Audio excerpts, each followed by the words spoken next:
tarde, Paulo Moura, cientista político, 10 de abril de 2026. Lula está tentando se descolar de Xandão, percebendo o estrago que o Banco Master está fazendo na sua imagem. Estes e outros assuntos foram objeto da entrevista que eu concedi ao jornalista João Batista Olive, do canal Tempo e Dinheiro do Agronegócio Brasileiro. Agora pela manhã é o assunto do vídeo de hoje, mas antes eu quero agradecer a todos vocês que mensalmente contribuem financeiramente para manter o canal Dectra no ar. O mês de abril está avançando. Este canal só pode existir seguindo a trincheira de luta por liberdade em apoio à candidatura de Flávio Bolsonaro, graças ao seu apoio financeiro mensal. Se você puder, pink seu Pix, torne-se membro do canal ou clique aí no cifrãozinho logo abaixo dos comentários dos vídeos do canal e deixe sua contribuição.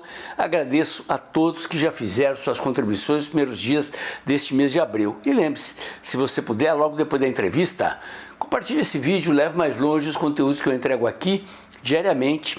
Todo dia tem mais. Afinal, o Lula será ou não candidato? Exigir coerência, lealdade do Lula, a gente não perde tempo com isso. Mas que ele é sagaz, esperto, inteligente, não há dúvida. Por que nós estamos perguntando isso? Porque ele próprio está lançando aí na mídia que talvez não seja candidato. E há muito tempo ainda para se decidir. Então, essa pergunta eu tenho que levar para o cientista político Paulo Moura do Dextra, que poderá responder a essa pergunta. Ele vai ser ou não candidato, Paulo? Seja bem-vindo. Boa tarde, João. Boa tarde aos amigos do Tempo e Dinheiro. Olha, João, o Lula é ciclotímico, né? Ele alterna euforia e depressão, e toda vez que ele recebe más notícias, especialmente das pesquisas internas do governo lá, e ultimamente o governo tem recebido muita má notícia, ele se sai com essa. Não é a primeira vez. Ano passado, lá no primeiro semestre, naquela época lá do vídeo do Nicolas sobre o Pix, ele deu declarações nesse sentido de que talvez não concorresse. E agora ele veio de novo, sinal de que deve ter má notícia lá. A gente vai falar sobre isso mais adiante, com ele especulando sobre a possibilidade de não concorrer. A eleição está distante ainda, a gente tem mais de 6 meses para a eleição, e vamos ver, eles têm expectativa ainda de reverter o quadro, estão preparando munição para bater no Flávio Bolsonaro. Como tu dissesse aí na abertura, não dá para acreditar no Lula, ele é um sujeito inconfiável. Ele mesmo já admitiu em vídeos gravados que circulam na internet que político tem que mentir. Então, vamos aguardar. Sim, mas, Paulo, uma pessoa experiente é você. Você que acompanha a política, né? É da sua profissão, né? Da sua formação. Eu torno a perguntar, o que você acha mesmo, no seu íntimo? Ele vai ou não vai? Olha, ele tem mantido aquele marketing da saúde do Lula atleta, apesar dos sinais de senilidade que a gente já comentou aqui semana passada, né? Ele tem dado sinais de que não está bem da cabeça. O Sidônio Palmeira tem orientado ele, está aí a imagem que o Davi botou na tela para nós.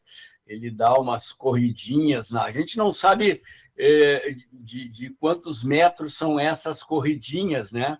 Parece que são corridinhas cenográficas. Ele aparece malhando, levantando peso, mas a gente sabe que isso aí pode ser só para inglês ver, para transparecer que ele está com saúde.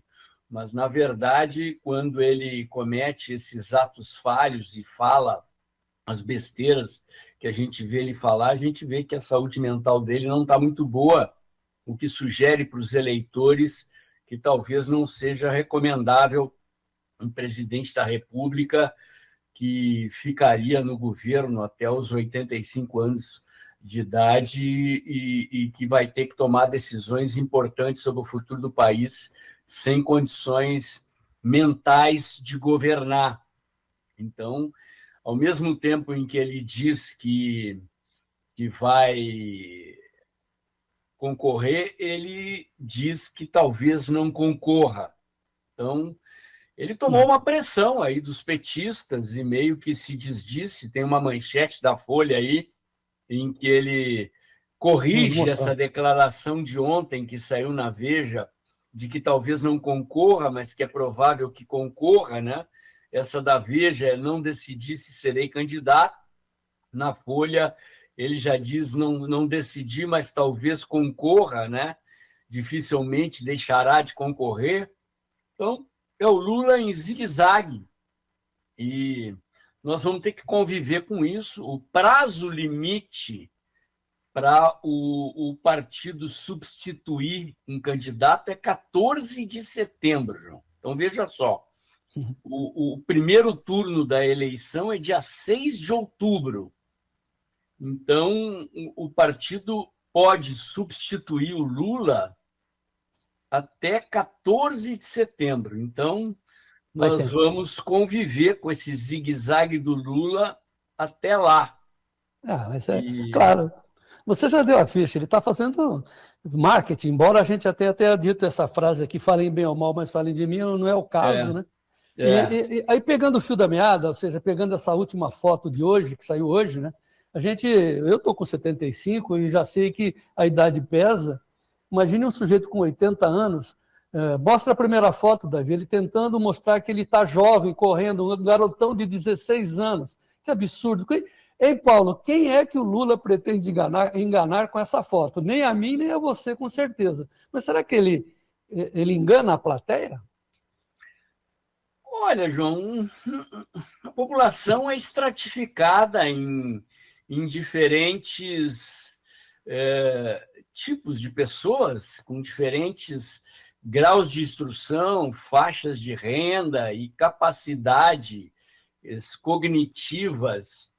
E deve ter aí uma camada da sociedade que eventualmente olha para esse tipo de foto e acha que o Lula é um atleta mesmo, né?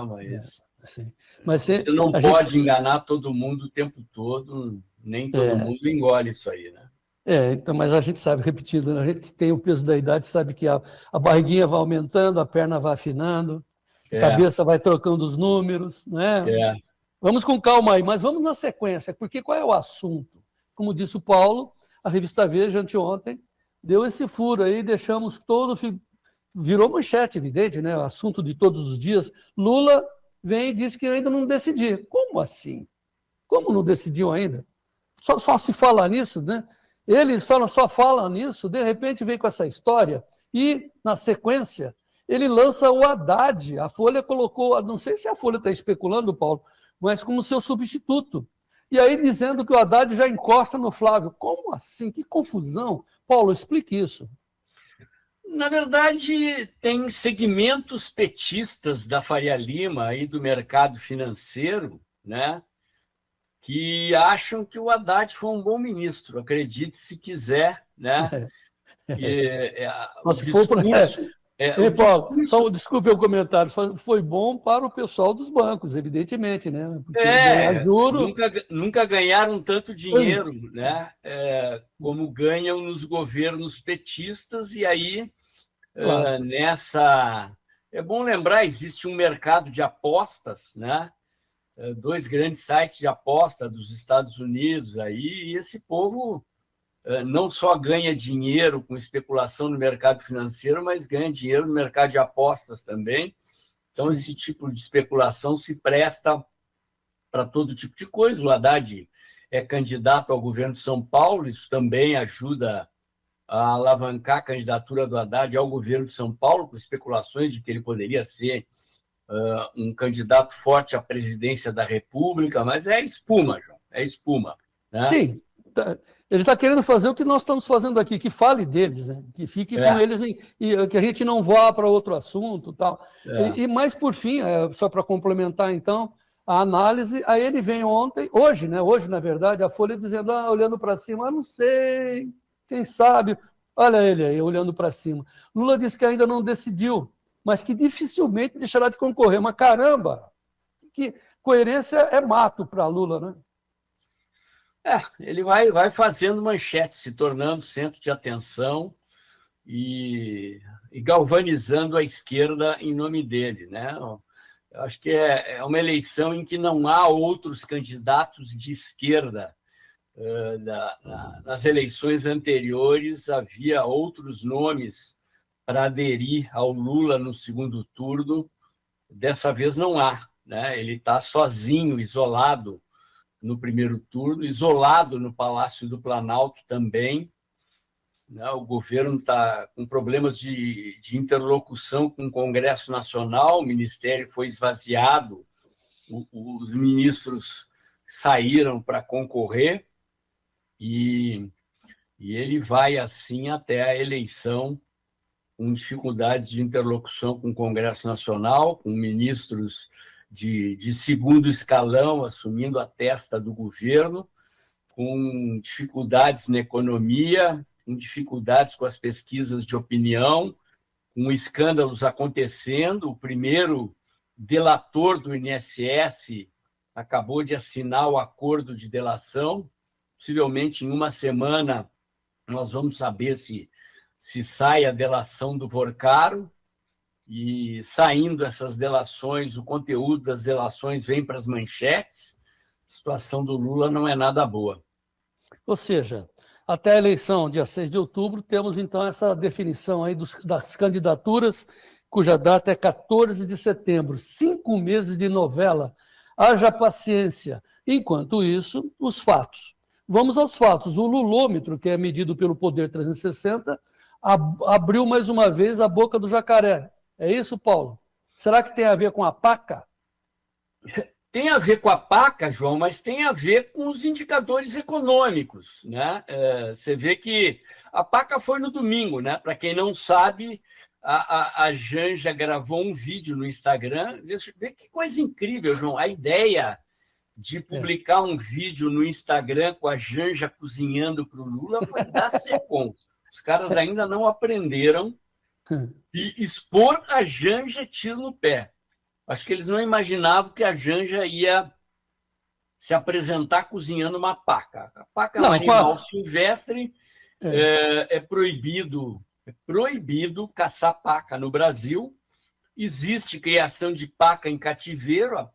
Em alguns estados do Brasil, a paca é vendida em supermercado, inclusive carne de paca é vendida em supermercado com autorização do IBAMA. Mas a Janja diz no vídeo que era carne de caça. Veja só a polêmica. Quando eu vi aquele vídeo, né, eu disse, vai ter festa na internet essa semana. Não deu outra. Até hoje, é um festival de memes debochando do Lula e da Janja com esse negócio. A minha mulher, viu, Paulo? Você conhece a Vera?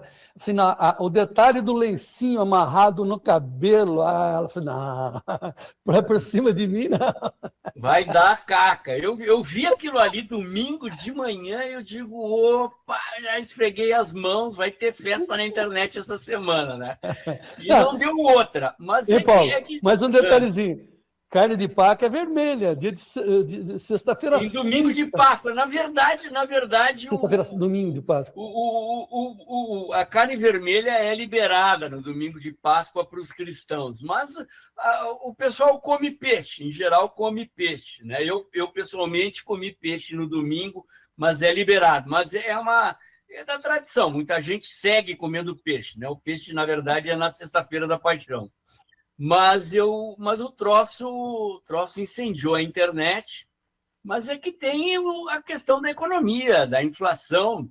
Isso sim. Decorrente da guerra, né, João? Então, a coisa tá pegando. Então, o Davi, volte o lulômetro. Abriu a boca do jacaré. Agora são 20 pontos, Paulo? 21, 49 a 28. Né? E foi justamente depois do domingo, João. Explique essa pesquisa. Ela é telefone. O lulômetro é um tracking, é uma pesquisa diária. Os pesquisadores... É uma pesquisa com uma margem de erro mais ampla, com poucas perguntas. O pesquisador pergunta exclusivamente se o eleitor acha o governo ótimo, bom, regular, ruim, péssimo. Né? Você despreza o regular, que é aquela linha cinza ali abaixo, né? E e compara só o ótimo e bom com o ruim e péssimo. Então, há dias atrás já vinha ali estabilizado no 46% de ruim e péssimo contra 29% de ótimo e bom, e deu um pulo de 46 para 48 a 28 e depois pulou de 49 para 28. É o recorde. Essa pesquisa nunca tinha dado números tão ruins para o Lula. Então, tem o efeito PACA, é uma técnica de pesquisa muito utilizada em campanha eleitoral, João, para medir o impacto do noticiário e o impacto da propaganda eleitoral. Sim, então, porque ela é feita diariamente, então ela pega o que sai no noticiário e depois das redes sociais pega o que sai na rede social. Então, pegou a PACA e, obviamente, pega a inflação, pega o supermercado, pega a bomba de gasolina, né? Particularmente você, Paulo, como é que você avalia essa pesquisa? Você leva ela em consideração? Não, todo dia eu entro ali para ver se tem novidade, né? E aí, quando a pesquisa se altera, eu vou procurar que fatos podem ter impactado a alteração, né? E nesse caso foram dois casos. Só tem duas explicações. É a PACA e é o supermercado. Eu que faço supermercado, João, eu moro sozinho aqui, eu faço supermercado e o meu supermercado deu um pulo, João.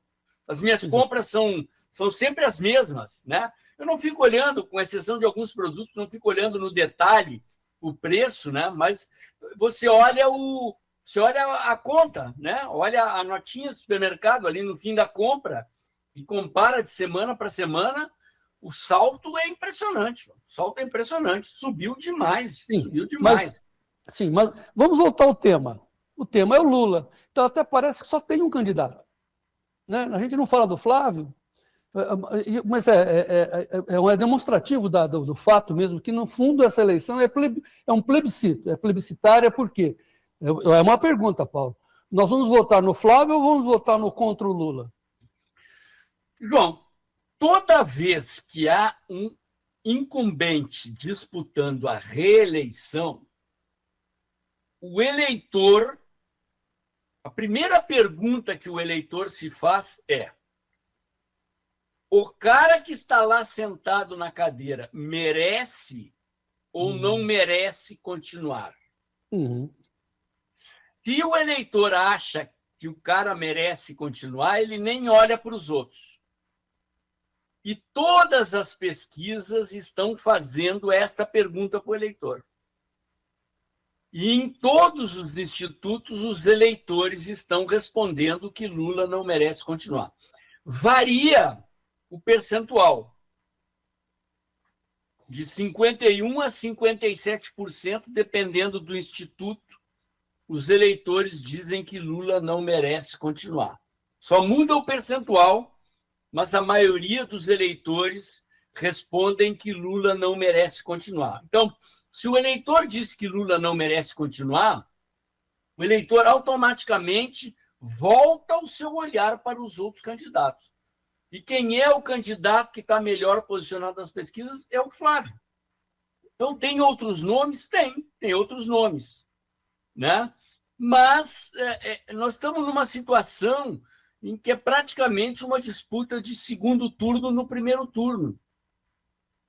Os eleitores estão olhando para o Flávio com destaque, para o filho do Bolsonaro.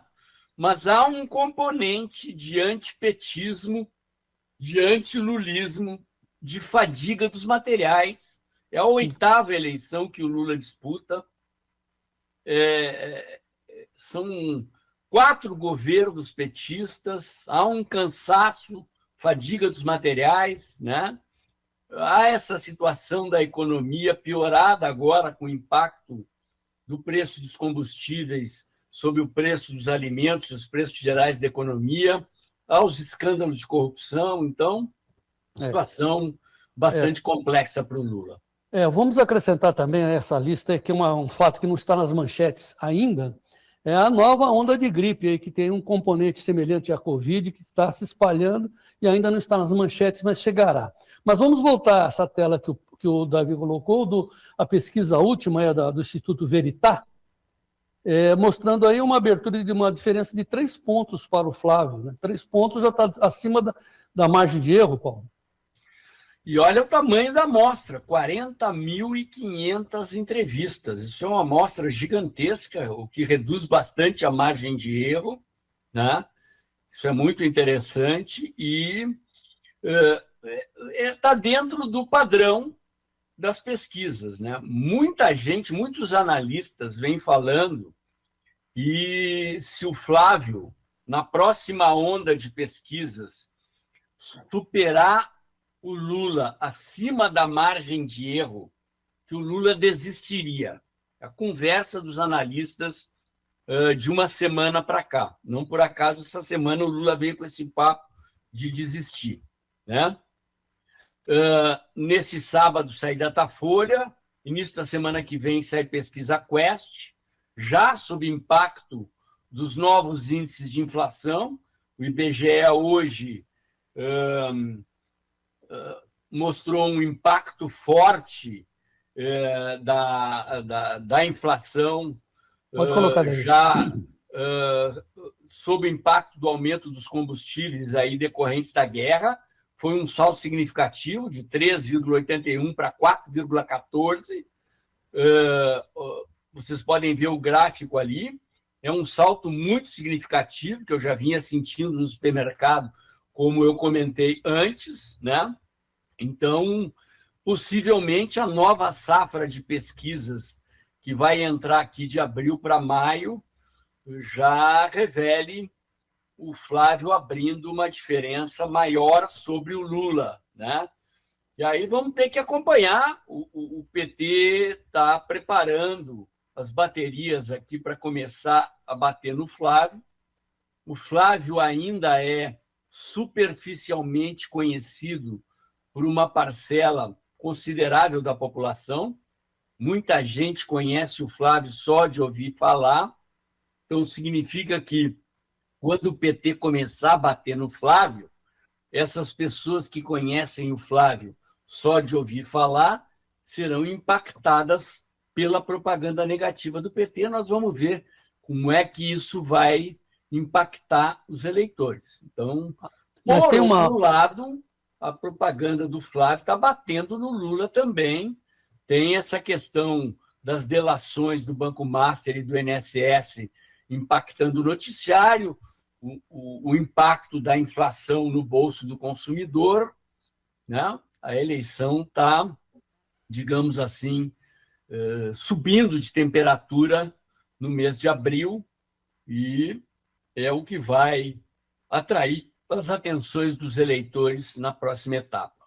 Sim, mas tem um detalhe ainda que é a propaganda eleitoral na televisão, que, como você já explicou aqui, vai fazer muita importância para as pessoas que não se decidiram ainda, principalmente do extrato mais desinformado da população. E o detalhe que nós temos no momento é que os candidatos a presidente terão que participar dos debates. A Folha está colocando 4, mas nós temos a informação que seriam 5 candidatos, né? Além do Lula e do Flávio, o Caiado, aí fica a dúvida por que o Zema não está nessa lista, e o Cury, que é esse outsider aí, desconhecido. A pergunta que fica é, sendo 4 ou 5, tanto faz, isso ajuda ou atrapalha o Flávio? João, pela lei, partidos que tenham até 5 deputados federais, eles têm que ir para os debates. É o que a lei diz, né?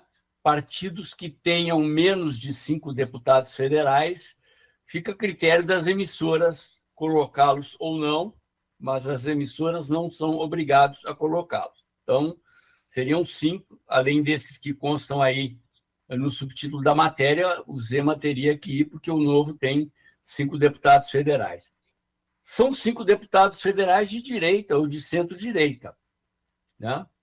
O que significa que eles vão centrar fogo no Lula e, eventualmente, eles vão se diferenciar do Flávio, mas vão bater suavemente no Flávio. Obviamente, algum grau de crítica ao Flávio eles farão, mas acredito eu que seja uma crítica suave. O Caiado, por exemplo, qual é o teor da crítica que o Caiado tem feito ao Flávio? É uma crítica de dizer que o Flávio não tem experiência administrativa e que ele, Caiado, é um administrador experimentado, com 80% de aprovação no governo de Goiás. O Zema pode fazer uma crítica parecida. Esse tipo de crítica não tira voto. O eleitor bolsonarista não vai abandonar o Flávio por causa disso. E esse Né? Cury? Então, eles podem, eventualmente, fazer lá. Tem 7% de eleitores que podem distribuir votos para esses caras. A análise que eu tenho feito aqui, os nossos espectadores já devem estar cansados de ouvir. 45% de eleitores que estão inclinados a votar no Lula, 45% de eleitores inclinados a votar no Flávio, 10% de eleitores que vão pender para um lado ou para o outro. Desses 10%, 3% não vão votar. Vão se abster, vão anular. Então, tem 7% disponíveis. Parte pode ir para o Lula, parte pode ir para o Flávio e parte pode se distribuir entre esses outros 5 aí. Talvez um pouco mais para o Zema, um pouco mais para o Caiado, mas é isso. Em 2018 foi assim, em 2022 foi assim. Se vocês pegarem lá os votos dos candidatos no primeiro turno de 2018, 2022 foi isso. Então vai ser assim de novo. Pode haver uma quebra, uma ruptura no que a gente está chamando aqui de polarização calcificada? Até pode. Até agora não há sinais de que vai acontecer. Então, não acredito. Acho que esse cenário, tanto do ponto de vista dos debates, como do ponto de vista da propaganda eleitoral na televisão, embora esses candidatos vão ter pouco tempo, né? A distribuição dos comerciais de televisão e daquele horário eleitoral gratuito vai ser um tiroteio no Lula. Vai ser um tiroteio no Lula. É um cenário ruim para o Lula, tá bom, e mais favorável ao Flávio. Então, como última abordagem, e voltando ao início, né, que eu falei do Lula, dessa indefinição, que para ele não tem nenhuma coerência, também disse que também ele não se apega à questão da lealdade. Ele não é leal com ninguém, nem foi com a ex-esposa, falecida Dona Marisa, não foi leal com ninguém, e muito menos agora com Alexandre de Moraes. As manchetes dão conta que, por causa do Vorcaro, com todos os problemas que cercam o STF, Lula estaria largando a mão do Alexandre de Moraes. Como é que você vê isso e quais são as implicações para a corrida?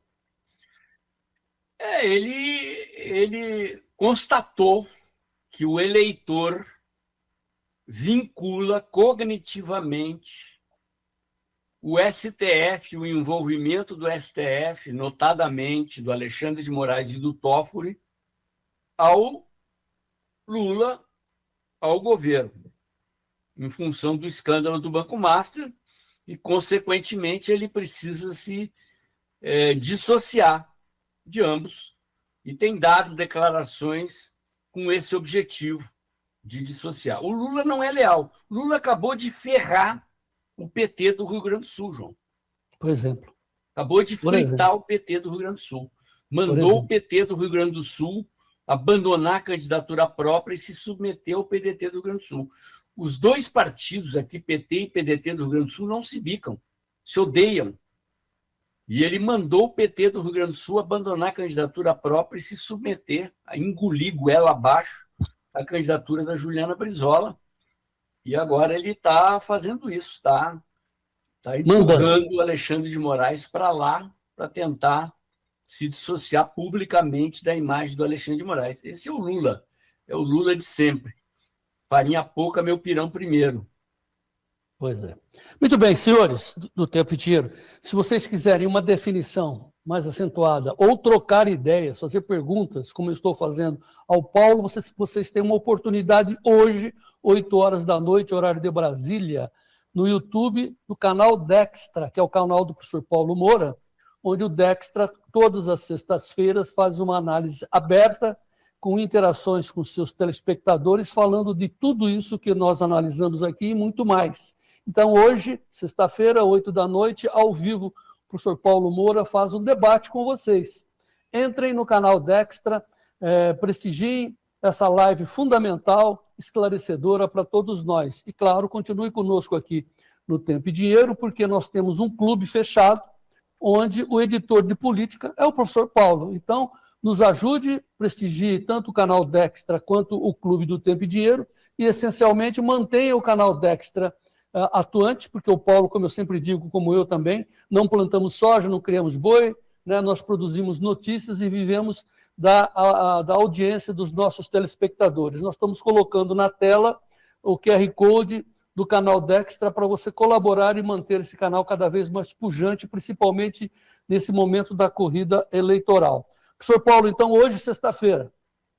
É isso, João. Todos os dias, um vídeo novo no canal comentando o principal fato político, 2 recortes do vídeo, vídeos curtos, e toda sexta-feira, às 20 horas, tem live. Eu faço um fechamento da semana, uma análise política da semana e interajo com os seguidores a partir das 20 horas, estão todos convidados. É imperdível. Você coloca suas perguntas, claro, são milhares de perguntas, centenas, né? Aí o Paulo escolhe aquela que é mais importante para ser analisada. Participe, quem sabe a sua colocação entrará no rol dos debates.